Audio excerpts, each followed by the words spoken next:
Hello mga sis, punta ko ng labas mga sis para mamili. Ayan.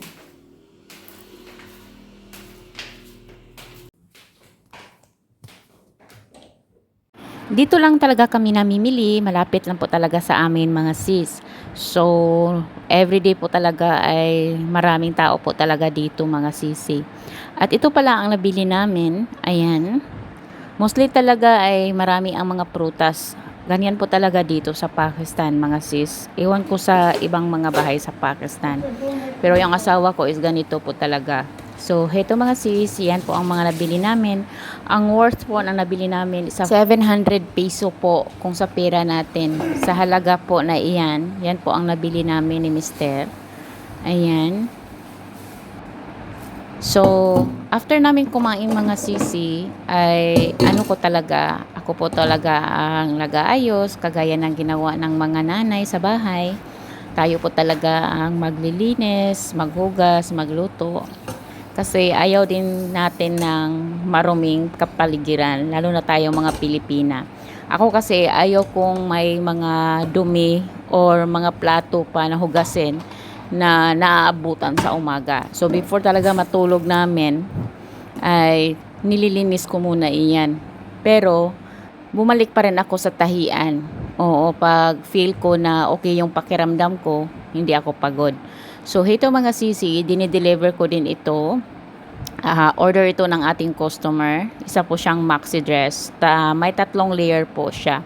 Ayan po. So, yung tela niya is a lawn. Bali, ang tela po niya is 4 yards po. At may width po na 35 inches. Pero, mas maganda talaga na 4.5 yards ang bibilhin pag ganitong design. Kasi nagdugtong na ako sa sleeve niya eh. Nilagyan ko siya ng center lace. Kaya maganda talaga kapag 4.5 yards. At ito naman, nabili ko, na-order ko sa online. 3 pieces po siya. Ang tawag dyan is complete set na po siya. Tinatahi ko na lang po. Ayan. So, yung kamis niya is natahi ko na siya mga sisi. At yung dupata, yung shawl ba. So, ngayon, ang tatahiin ko is yung kanyang para ba siyang trouser. Oo. Ayan. So, mas maganda talaga na marunong tayong magtahi mga sisi for in case na nasa ibang bansa kayo, ay kayo-kayo na lang magtahi ng inyong mga damit. At ito na po yung resulta ng ating ino-order na tela. Ang damit po na ito ay sa akin po. Ayan. So, may sinunod akong design sa kanyang model. Nilagyan ko siya ng mga laces. Ayan. Tapos, nilagyan ko rin siya ng design dito sa sleeve. Ayan. Tapos, mga laces din sa baba. Ayan. So, napaka-modest talaga ng mga design na damit dito sa Pakistan, mga sis. Ayan. Ang damit po na ito, ang tela niya ay nagkakahalaga lang ng 299 rupees. Ayan, 299 rupees ay ano lang po siya mga sisi. 600 plus lang po siya sa atin. Ganyan na po ang makukuha ninyo na tela. Ayan. Tapos, lumabas kami muna at dinala namin si Yusef na para bumili ng ice cream. At least makarelax-relax man lang. Masyado kasing humid ngayon mga sisi. Pag ganito talaga ang season. So, dinala na rin namin siya kumain ng burger. Tapos, dinaan namin siya sa ice cream. Ayan po. So, malapit na kasi ang pasukan mga sisi. So, binigyan namin siya ng oras para makag-enjoy naman ang kanyang bakasyon. At dito lang din sa malapit sa amin. Oo. Para naman ay pag bumalik na naman sa eskwela ay napaka-pressure. Kailangang umagang gumising. Todo talaga ang study nila dito mga sisi. Kaya binigyan at sinulit lang namin. Ayan, assalamualaikum sa lahat ng ating mga viewers. Mega shout out pala sa ating mga viewers sa Pilipinas, ang ating mga viewers sa Paris. Mega shout out kay Seychella. At sa ating mga viewers sa UK, sa Canada, sa Singapore, sa Taiwan, mega shout out sa ating mga kabayan dyan na napanood sa ating video ngayon sa Saudi Arabia, sa Bahrain, sa China, sa Singapore, at sa Hong Kong, at ang ating mga viewers dito sa Pakistan, at lalong-lalong na sa Jordan, Mega shoutout sa inyo mga sis. Kumusta kayo dyan? At sa ating mga viewers din nasa Korea. Marami po talaga tayong mga viewers din sa Korea mga sis. Kasi ang ating mga viewers po ay mayroon din po silang mga asawa na Pakistani o may karelasyon na Pakistani. So, yun na nga mga sisi, masakit talagang isipin. Alam nyo kasi, tayong mga babae, mga sis, ay lalo na yung single pa tayo, 'di ba? Nung bata-bata pa tayo, nangarap tayo na sana magkaroon tayo ng sariling pamilya, magkaroon ng partner na yun bang kaambag natin, kaagapay natin, yung mamahalin tayo, hindi tayo sasaktan. So, pero hindi lahat po ay siniswerte mga sisi. Kagaya ko, nung una kong taong pinagkatiwalaan, alam ng mga old viewers ko yan, na accidentally talaga na makatagpo tayo na yung taong binibitray tayo, yung taong hindi tayo pinandigan, yun ba? So, ang faith ko ay hindi ko talaga akalain, wala sa plano, wala sa lahat, bigla lang dumating sa buhay. Oo. Yun na nga, hindi ko akalain na napunta ako dito sa Pakistan. Oo. Kasi dati naman kasi mga sisi, 15 years na kaming kasal ni Mr., di ba? So mayroon na kaming anak dalawa. Di ba? Mayroon kaming anak ni Mr., isang lalaki. Oo, tapos ako, may anak ako sa una, babae. Until now, ay yung suporta namin at yung guidance namin sa kanya everyday at yung mga pangangailangan niya, yung anak ko sa una ay syempre kami din ng asawa ko niyan. At nakikita ko rin na hindi pala yung ibang mga Pilipina nakapag-asawa ng ibang lahi through video call or through LDR. Oo, lalo na yung mga kabatch namin. Oo, yung kaedad ko nung mga ano pa, yung wala pang mga touchscreen na cellphone, di ba? So, dito ko nakita sa Pakistan, may mga nakapag-asawa na 30 plus na taon na silang mag-asawa, nagkakilala sa Pilipinas, kasi daw si Pacman ay isang estudyante sa Pilipinas, doon sila nagkakilala. Yung iba naman, nagtrabaho sa ibang bansa, doon sila nagkakilala. Pero, sa sitwasyon po natin ngayon, marami po talagang mga nagka-LDR, nagkakilala sa Facebook, at kahit sa Instagram, at kahit sa ang mga website. So, kung ang lalaki, na-meet natin sa ibang bansa, so mas okay. Kasi makasama mo siya, makilala mo siya in person. Oo. Tapos, marami talagang mga nakipagrelasyon na katulad sa amin, nasa Pakistan. Siyempre, nandito ako sa Pakistan, so, nagsishare din po ako sa inyo. Marami po kami mga Pilipina dito na may asawang mga Pakistani. Yes, mga sis. At iba-iba po ang mga story ng buhay namin. Iba-iba ang sitwasyon namin sa buhay, mga sis. So, bilang mga Pilipina, kapag mayroon na tayong pamilya, may asawa, mayroon tayong anak, at alam niyo kasi, ang buhay mag-asawa ay pumapasok dyan lahat ng mga trials, lahat ng mga problema. Ang number one is financial. Okay? So, hindi lang lahat talaga is love, love, love lang talaga mga sis. Kailangan talaga natin na isipin. Kasi kapag bata pa tayo mga sis, marami tayong mga question sa sarili. Pero may mga kabataan talaga na grabe po talaga yung para ba silang kidlat na madaling matukso, para bang hindi nila mararamdaman na kontrolin nila dapat yung mga feelings nila. So, ayun na nga mga sisi, alam nyo ba na napakalungkot isipin na may mga kabayan din tayo dito na para bang nahihirapan, na love scam, ganon. Oo. Ginawa ko po ang video na ito para po ma-aware din po yung mga may ka-LDR na hindi po kayo pwedeng magbasta-basta lang po ng desisyon. Kasi bilang isang Pilipina din ay parang nasasaktan din po kami na may kabayan tayong ganyan. Mayroon kasi tayong kabayan na last week ay na-rescue po siya. Oo, swerte lang po talaga siya kasi may mga kaibigan siyang mga Pilipina. Tapos yung asawa ng isang Pilipina ay tumutulong din. Si kabayan kasi ay dumating dito 2024. Tapos naano siya, para bang nagkakilala sila sa Facebook. Pumunta siya dito sa Pakistan. Ang problema lang is yung lalaki is nananakit. Oo. Tapos si kabayan ay parang hindi maganda yung trato dahil mga in-laws niya.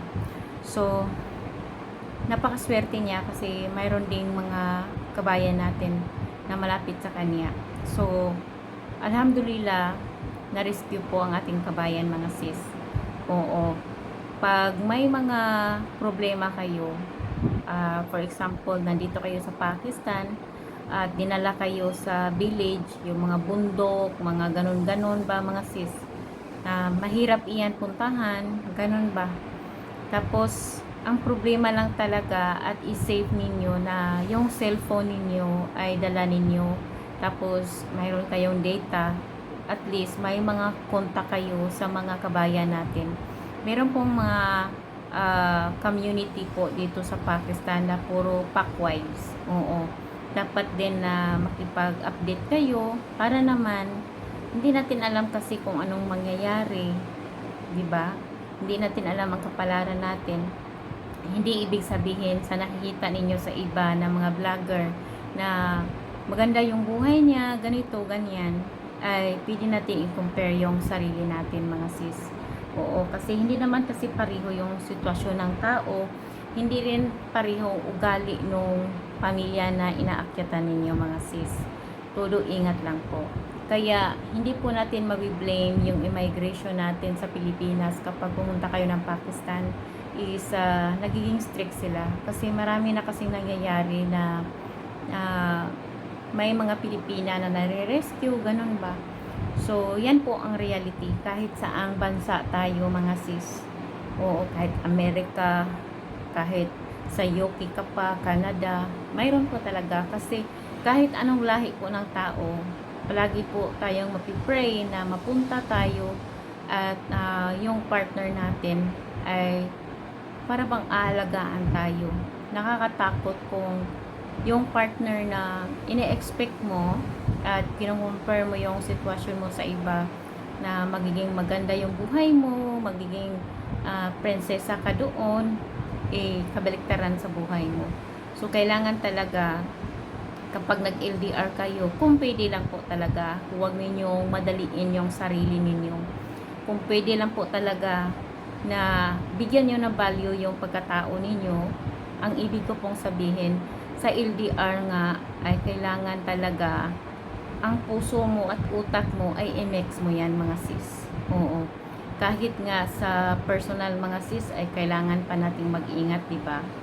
Kahit na kung yung ka-LDR mo ay hindi siya mayaman na lalaki, basta mabait, good provider, okay na po iyan. Yung asawa ko mga sis, hindi naman mayaman yan. Pero, good provider po talaga siya. May, alam niyo na, sa katagalan namin mag-asawa mga sis, yung asawa ko, first time namin nagsama dito sa Pakistan, okay? May anak na kami, nakasal kami, tapos saka na kami nagplanong magkaanak ng nakasal kami 2012, 'di ba? So, napanganak ko yung bunso si Yusef is 2015. So, 3 years kami bago kami nagkaanak mga sis. So, nung nagkaanak kami, dati naman hindi pa kami nagkaanak, palagi niya sinasabi sa akin na bibisita sa Pakistan. Marami akong naririnig. Wala pang mga vlogger noon that time talaga mga sis. Palagi akong tingin-tingin sa mga YouTube dati, pero wala po talaga. Oo, dahil po iyan, kahit maraming mga Pilipina dito ay masyadong mahigpit. Oo, yung iba hindi pinapayagan na mag-show up sa camera, sa public. Kaya, nung dati, nahirapan talaga ako na mag-research sa lugar. So, mga naririnig ko lang doon sa Abu Dhabi, sabi nila, ang hirap daw sa Pakistan, nakakatakot, ganun. So, natatakot ako that time talaga, mga sis. So, sabi ko sa asawa ko, saka na ako pupunta ng Pakistan pag may anak kami. Oo. So, bago kami kinasal, sinabi ko yan sa inyo, 4 years kami LDR bago kami nag-asawa ni Mister. Okay? So, pumunta talaga siya sa Pilipinas. Oo. Doon talaga. Pero, nung nag-LDR kami, sabi ko sa sarili ko, kapag lalampas ng 4 years, hindi pa siya pupunta ng Pilipinas para pakasal kami, ihinto ko na ang LDR. Oo, kasi parang nasasayang yung oras natin kapag parang hindi na seryoso, parang naglulukuhan lang tayo sa ano ba, sa internet. O di ba? Ayaw ko kasi yung mga loko-loko na relasyon. Oo, kasi galing ka na sa ganyan, bakit mo pasayangin yung oras mo? Mas buti siguro mag-focus na lang sa sarili at sa trabaho. Kasi may anak naman ako dati. So, nung pumunta talaga kami dito, first time din na may kahalong bilo ako na ibang tao.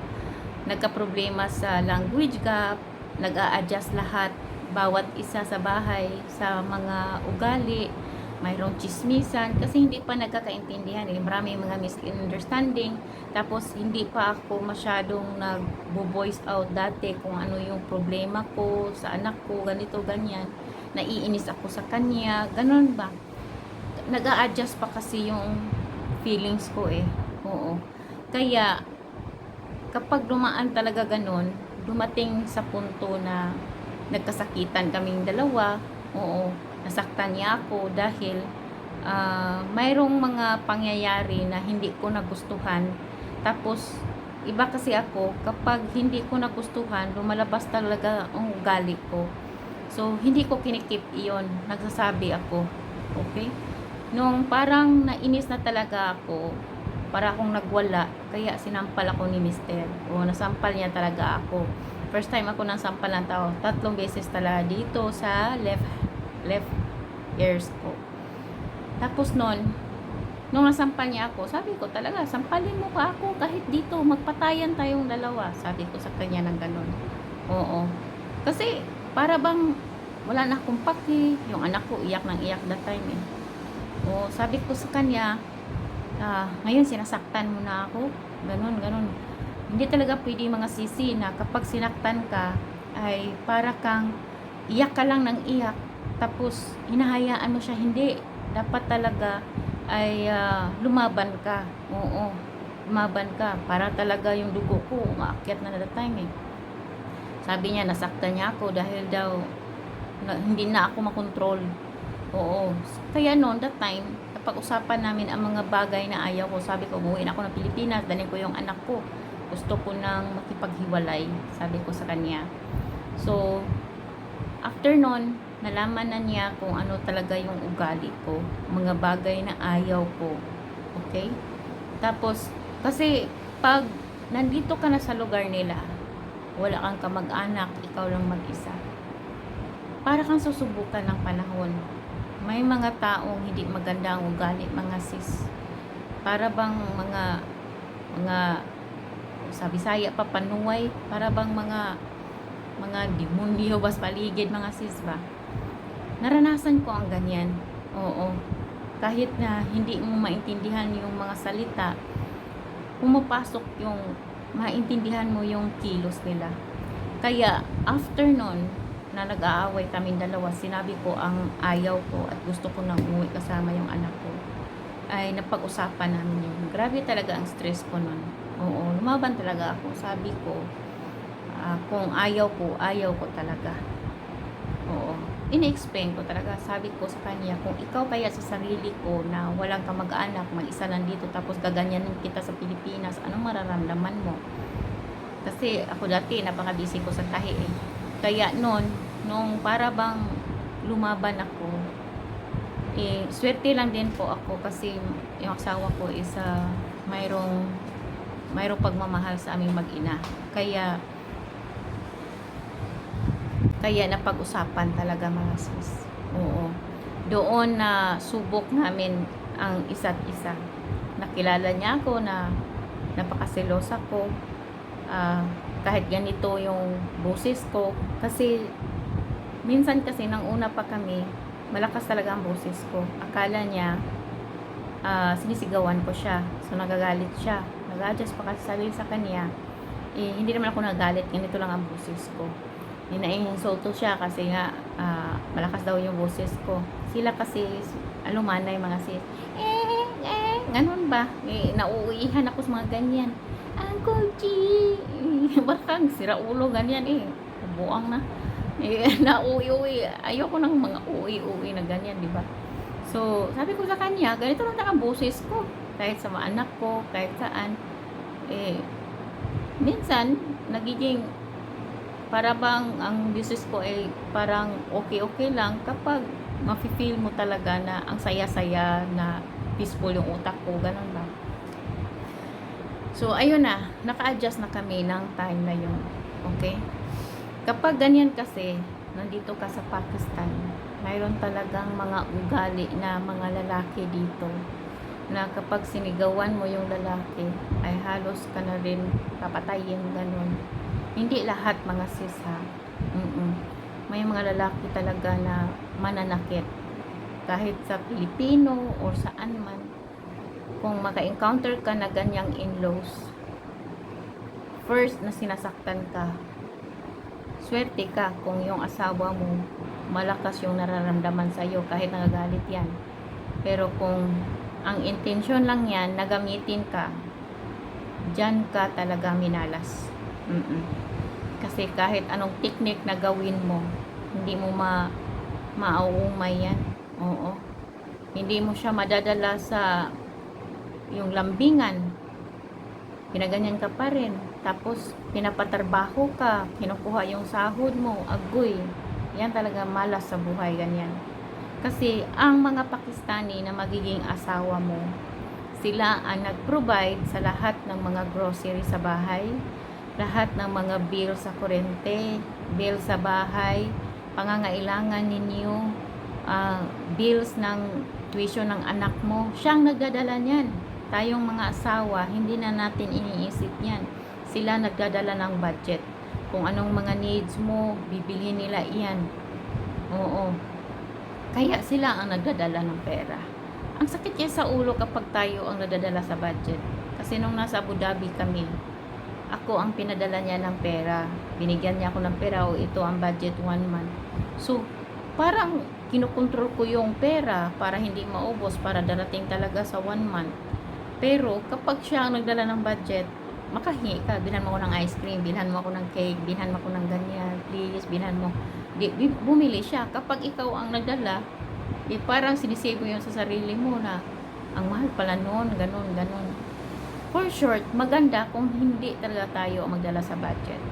Ngayon, kung yung ka-LDR mo gusto ikaw pupunta Pakistan o kahit sa ibang bansa, tapos during sa LDR ninyo ng ilang buwan, ilang taon, wala namang nangyayari, yun bang masasabi natin hindi mo na proof na good provider siya? Kasi ang lalaki kasi sa LDR pa lang, ang love language nila ay nagbibigay sila ng attention para sa iyo. Hindi lang effort, kung hindi, for example, kahit hindi mo siya hingan, bigla siyang sabi, baby, bibili ka ng mga damit mo, pag birthday mo, pinadala ka niya ng pera, every month, bigyan ka niya ng allowance, at least. So, yan talaga, masasabi natin, yan talaga ang love language sa LDR. Paglalaki, kasi wala siyang magagawa hindi siya makapunta sa iyo, hindi siya makabisita. So, yan lang talaga. Tapos, makikita mo na siya talaga ang mag-book ng ticket mo, pinadahan ka pa ng pocket money para puntahan ka. Pero, kung ikaw, ka-LDR, babae ka, tapos sabihin mo, ay, hindi naman pera yung hinahanap ko, pagmamahal. So, ikaw yung nag-book ng ticket, ikaw yung nag-effort na pumunta sa Pakistan, binibilhan mo siya ng regalo, naghanap ka ng paraan, lumapit ka ng ibang Pilipina para mabigyan mo siya ng pera, regalo. Mali yan, sisi. Oo. Yang mga gawain na yan ay gawain niya ng lalaki na makikita mo na Para bang ilagay mo yung sarili mo sa sarili niya, na dapat ganyan ang lalaki na ituring ka. Kasi ang pag-aasawa, mataas na panahon. Maraming pinagdaanan, lalo na sa financial. Kung ganyan ang ipapakita mo, ang lalaki, magiging malaki ang ulo. Okay? Hindi na yan mag-i-effort sa'yo. Oo, kapag pumunta ka dito sa Pakistan, ikaw na magbabayad sa hotel, ganon, ganyan. O di wow. Diba? Tapos, ang nakuha mo na lalaki ay user. Okay? May mga Pakistani talagang mababait, katulad ng mga asawa ng mga Pilipina dito. Sa pag-aasawa lang talaga, marami tayong dapat gawin na magiging strong yung relasyon. Yung sa akin, parang malapit na kaming maghiwalay. Oo. Hindi kami nag-aaway sa financial, kung hindi, bawat isa sa amin, hindi kami nagko-confront kung ano yung problema. Selos. Yun talaga. Selos ang number 1. Oo. Kasi, magbibigay siya sa ibang tao, tapos naiisip mo, tahi ka ng tahi, kasi gusto mo bigyan yung anak mo. Tapos ikaw, hindi kanya nabigyan. Paano ka mabigyan kung hindi ka magsabi? Kaya, nagagalit ang loob ko that time. Kaya napagod yung puso ko. Para bang ang dami ng mga problemang dumaan. Kasi sa relasyon naming dalawa, lahat ng desisyon, sinusunod ko siya. Oo, kasi siya yung asawa eh. Lahat ng mga bagay, kasi sa bangko kasi siya nagtatrabaho, may resibo yan. Oo, totoo yan. Kasi, sabi niya, kasi matanda na eh. Oo, may edad sa akin, 30 years. Sabi niya, lahat talaga, kinikwenta niya yan. Kung ilan yung magastos mo, kung ano yung mga nabili mo. Ganun ba? Isusulat niya yan. Kahit dito mag-grocery yan, isusulat niya. Kasi malilimutan niya eh, saan niya napunta ang pera, anong nabili. Ganun ba? Oo. Pero hindi yan pabaya. Binahayan ako sa Pilipinas. Ganun ba? Kung may mga pagkukulang man ako, kasalanan ko yon. Oo, kasalanan ko. Kasi mayroon naman akong sariling kita. Kasi ayaw kong magdagdag ng responsibilidad sa kanya. Yun lang talaga. Iniisip ko yung paghihirap, kung paano kumita ng pera, iniisip ko bilang asawa na makatulong sa kanya. Kaya, kayong mga nag-i-LDR, hindi talaga pwede na puro lang kayo puso. Tapos ang required nyo, ang hinahanap nyo is true love. Kahit anong taon pa kayo, kahit nasa 50 na kayo, 40, sisi, sa panahon ngayon, kung ang kachat mo ibang lahi, iba na ang panahon ngayon. Kung sabihin mo, hinahanap mo ay true love, kaya ko naman siyang i-provide kasi may trabaho ako. Ikaw nga babae, nag-isip niyan, nagpadala ka ng regalo. How much more pa ang lalaki? Oo. Dapat yan ang tinitingnan ninyo. Yung lalaking nag-i-effort para sa inyo. Na kahit anong mangyari, puntahan ka talaga niya sa Pilipinas or saang bansa ka. Kasi siya ang lalaki eh. Siya dapat mag-i-effort. Sa tagal namin ni Mister, ilang beses na ako bumabiyahe, siya talaga ang kumukuha lahat ng mga pangangailangan namin sa visa, sa ticket. I-send lang niya yan sa email ko, yung visa at ticket. Ang ginagawa ko lang ay dalhin yung mga requirements ko. Oo, yun lang talaga. Tapos, successful na makatawid kasama yung anak namin. Hindi ko pa naranasan na ako ang mag-book ng ticket, ako ang mag-book ng visa. Wala, hindi ko naranasan yan. Kaya, mag-ingat po kayo mga sisi. Kasi, ang lalaki, lalo na ang Pakistani, mayroon po talagang mga user. Mayroon po talaga yan kahit saan mundo. Kasi, marami na ding nakakaalam sa mga teknik ng mga Pilipina. lalo na mga OFW, agoy, marami talagang magmahal na parang bakla. Yun bang magpadala sila ng pera, ganun ba? Nakakasakit tingnan pag one day iiyak ka, malove scam ka. Kaya kung gusto nyo makahanap ng partner sa buhay, hanapin nyo yung taong mahalin ka, binibigyan ka ng value. Yun ang hanapin niyo. Kahit ang tao ay hindi mayaman, at least binibigyan ka ng halaga. Sabi nga ng asawa ko, siya daw ay good man, money little little. Yun ang palagi yung sinasabi sa mga pokpok doon sa UAE dati. Oo. Kasi sa UAE, maraming mga pokpok doon, mga sis, mga ibang lahi, hindi mga Pilipina. Nung nandun ako sa UAE, mga Chinese, mga Indonesian, mga Thailander, nasa ano sila, nagsitayuan sa mga kalye. Tapos may pag nagtumayo ka dyan, ibig sabihin, pukpok ka. So, lalapitan ka doon. Bangladesh, Pakistani, India, lalapitan ka how much.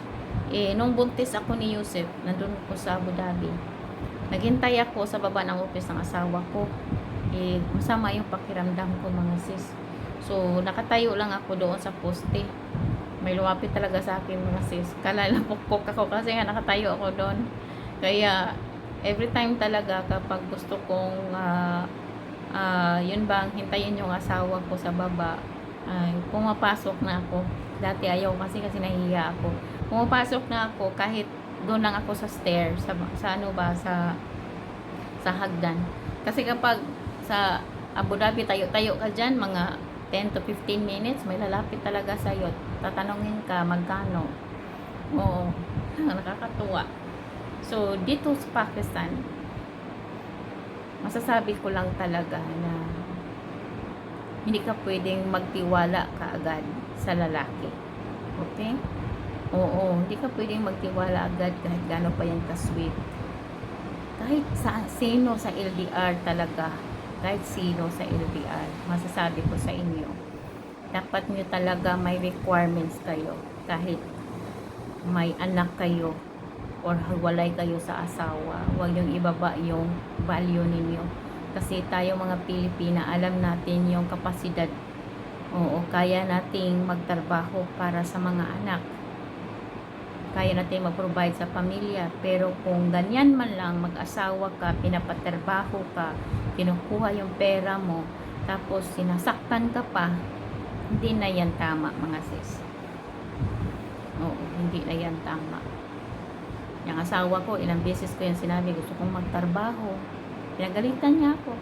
Sabi niya, kulang pa ba na magtahi ako dito sa bahay. Kaya yun, binila niya ako ng makina. Ayun, binili namin yung mga kailangan sa tahi. Ganun, sabi niya, kung nababagot ako, wala, magtahi ka dyan. Hindi naman niya hinihingi yung kita ko, umiikot lang sa tela. Pag may kailangan yung anak ko, nagbibigay ako ng extra. Kasi alam ko naman kung anong pinagdaanan na nag-iisa sa Pilipinas, tapos estudyante ka, may mga project, mga kailangan. Kaya madali talagang makuna ng paraan. Oo. So, yan talaga, kapag may partner na tayo, dapat open tayo sa isa't isa. Diyan mo kasi malalaman kung magbabago siya, bigla siyang lumamig. Tanungin mo. Huwag mong hintayin pa ng ilang buwan. Nasasayang yung oras mo, mga sis. Para talaga diretso. Kung wala ka ng pagmamahal sa akin, maghiwalay lang tayo. Uwi na ako ng Pilipinas. Yung walang sakitan. Huwag na lang tayong magsakitan kasi masama yan Lalo na, i-remind nyo talaga sa kanila. Nandito naman ako para sa'yo. Pero, kung sasaktan mo ako, parang paintindi mo sa kanya, bakit ka nandito sa Pakistan, gano'n, ganyan. Pero kapag close talaga yung utak ng lalaki, sinasaktan ka pa din, dun ka na humanap ng paraan para makaalis. Huwag mong pilitin yung sarili mo na magstay. ng ilang taon sa kanya. Diyos ko Lord, paano na lang kung magkaanak ka pa? Wala na, miserable ng buhay mo. Kaya may chance na natingin mo yung lalaki at yung in-laws mo ay walang respeto sa iyo, tumakbo ka na. Oo. Tumakbo ka na, maghanap ka na ng paraan. Kasi kapag ganyan ang buhay na para kang sinasuffer, hindi swerte yan, malas yan, hindi yan ang destiny mo. Oo, ang tawag dyan, ano yan, hindi yan bigay ng Diyos. Ano yan, ng panahon. Pagsubok yan ng panahon para sa iyo. Kasi ang lalaki talaga na para sa iyo ay yung magmamahal sa iyo at katuwang mo dito sa mundo. Yun talaga ang realidad, mga sis. Kasi ang pag-aasawa ay walang fairy tale. Makaasawa tayo ng mabait, susubukan naman tayo ng panahon. Bigla tayong mabiyuda, ganon. Masakit. Masakit talaga. Hindi palaging masaya ang buhay talaga. Lalo na kung darating na tayo sa edad na 40, 40 plus. Masasabi natin na hindi natin alam kung ano mangyayari. Magkakasakit ba tayo? Or mag-iisa ba tayo? Ganun talaga ang buhay. Kaya, i-value na lang natin ang araw-araw na nabubuhay tayo. Ganun talaga. Iba kasi yung isip natin nung bata pa tayo at ngayon. Lalo na kung mag-mature na tayo. Lalo na kung may mga anak na tayo. Oo. Kaya, lahat po ay mag-ingat at maging wais po. Kapag may ka-LDR ka, gamitin din muna ang isip at ihalo mo sa puso mo. Ganon po talaga. Okay? So, kung ano ang mangyayari sa buhay mo ay desisyon po ng bawat isa sa atin. Yun lang talaga, mga sisi. So, bilang isang Pilipina na namumuhay dito sa Pakistan, ako po ay nag-share lamang sa aking opinion at mga idea kung paano ba mamuhay dito at magkaroon ng ibang lahing partner. Okay? So, maraming salamat sa inyo, mga sisi, sa inyong pakikinig. At sana po ay mayroon kayong natutunan at naunawaan. Maraming salamat. Allah Hafiz.